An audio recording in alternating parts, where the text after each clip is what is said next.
महाराष्ट्र शासनाच्या महसूल व वन विभागात शासकीय नोकरी लावून देण्याचे आमिष दाखवत एका तरुणाकडून तब्बल 70 लाख रुपये उकळणाऱ्या टोळीतील तिघांना भिवंडी गुन्हे शाखा घटक 2 ने अटक केली आहे। आरोपींकडून मंत्रालयातील विविध वरिष्ठ अधिकाऱ्यांच्या नावाचे बनावट लेटरहेड, शिक्के व कागदपत्र जप्त करण्यात आले असून या रॅकेटचा अधिक तपास सुरू आहे। काल्हेर येथील दर्शन संतोष पाटील यांना मुख्य आरोपी श्याम विठोबा खलकर याने महसूल व वन विभागामध्ये लिपिक टंकलेखक पदावरती नोकरी लावून देण्याचं आश्वासन दिलं। विश्वास संपादन करण्यासाठी मंत्रालयातील वरिष्ठ अधिकाऱ्यांच्या बनावट सह्या, शिक्के आणि राजमुद्रा असलेली कागदपत्रे दाखवण्यात आली। त्यानंतर ऑनलाईन बँक व्यवहार आणि रोख स्वरूपात एकूण 70 लाख रुपये स्वीकारून फिर्यादीला बनावट नियुक्तीपत्र व ओळखपत्र देण्यात आले।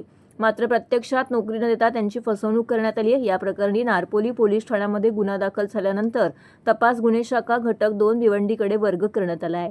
तपासादरम्यान श्याम विठोबा खलकर, जुगल कुमार लोधिया, रवींद्र शकुआ यांना अटक करण्यात आली असून ते सध्या पोलीस कोठडीमध्ये आहेत। आरोपी विरुद्ध मुंबई, ठाणे, पालघर आणि हिंगोलीसह विविध पोलीस ठाण्यामध्ये फसवणूक, बनावट कागदपत्र तयार करणे व सरकारी अधिकाऱ्यांच्या नावाचा गैरवापर असल्याचे अनेक गुन्हे दाखल असल्याचं तपासामध्ये उघड झालं आहे। या टोळीने आणखी किती नागरिकांची फसवणूक केली आहे तसेच बनावट शासकीय कागदपत्रे, शिक्के कुठून मिळवले याचा तपास सध्या सुरू आहे। नागरिकांनी शासकीय नोकरीच्या आमिषाला बळी न पडता अशा संशयास्पद व्यक्तीबाबत तात्काळ पोलिसांना माहिती द्यावी असं आवाहन ठाणे पोलिसांनी केलं आहे। रॅकेट आहे का? हे मोठं रॅकेट आहे। अजूनही याच्यामध्ये आरोपी असण्याची शक्यता आहे। काही आरोपी तपासाने निष्पन्न देखील झालेले आहेत आणि महाराष्ट्रामध्ये किंवा इतर राज्यामध्ये किंवा दिल्लीमध्ये देखील रेल्वेमध्ये नोकरी लावतो असं देखील त्या तपासामध्ये काही गोष्टी निष्पन्न झाल्या। त्या अनुषंगाने देखील आम्ही तपास करत सर, नोकरी सगळ्यांना हवी असते, पण अशा सूचित बेकारांना तुम्ही काय आवाहन कराल? या निमित्तानं मी आवाहन करतो की अशा प्रकारची जी विक्टीम आहेत किंवा पीडित आहेत, सुशिक्षित बेरोजगार आहेत, त्यांची जर फसवणूक झाली असेल तर त्यांनी गुन्हे शाखेकडे संपर्क करावा। त्या अनुषंगाने आम्ही पुढील कायदेशीर कारवाई करू। सर, यामध्ये काही मंत्रालयीन भागीदारी सुद्धा हाती लागू शकतात का? मंत्रालय काही कर्मचारी सुद्धा आहेत येऊ शकतात का? मोठ्या प्रमाणात पेपर फुटी प्रकरण ठाण्याच्या हद्दीमध्ये जे आरोपी पकडण्यात आले होते तर मंत्रालयातले देखील काही यामध्ये भागीदारी असू शकतात का? शक्यता नाकारता येत नाही। त्या अनुषंगाने आम्ही तपास करतो। सर, ज्या आय कार्ड वगैरे बनवण्यात आले आहेत त्या मागे पोलीस सूत्रधार आहेत का?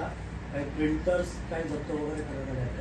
बरोबर आहे। ज्या ठिकाणी त्यांनी बनावट नियुक्तीपत्र असतील, आय कार्ड असतील किंवा जे रबर स्टॅम्प ज्या ठिकाणी बनवलेले आहेत त्या बनवणाऱ्यांचा किंवा जे उत्पादन करणाऱ्यांचा काही या गुन्ह्यामध्ये सहभाग आहे त्या अनुषंगाने देखील आमचा तपास सुरू आहे। सर, फिर्यादीने एवढी रक्कम ऑनलाईन दिली आहे का ऑफलाईन दिली?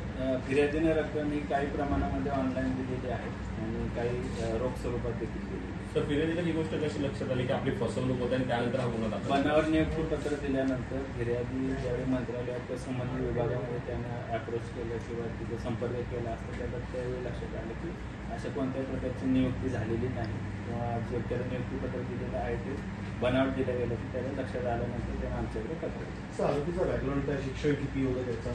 आरोपींचं बॅकग्राऊंड असं आहे की यांच्यावर पूर्वी याच प्रकारचे नोकरी लावते अनुषंगाने काही गुन्हे दाखल होते। जसे श्याम खतकरवर 9 गुन्हे दाखल आहेत, इतर दोन्ही आरोपींवर 2-2 गुन्हे दाखल आहेत। शिक्षण किती झालेलं होतं? शिक्षण त्यांचा तपास सुरू आहे। त्यांच्याकडे देखील काही त्यांचे शिक्षणाच्या अनुषंगाने बनावट प्रमाणपत्र देखील आहे।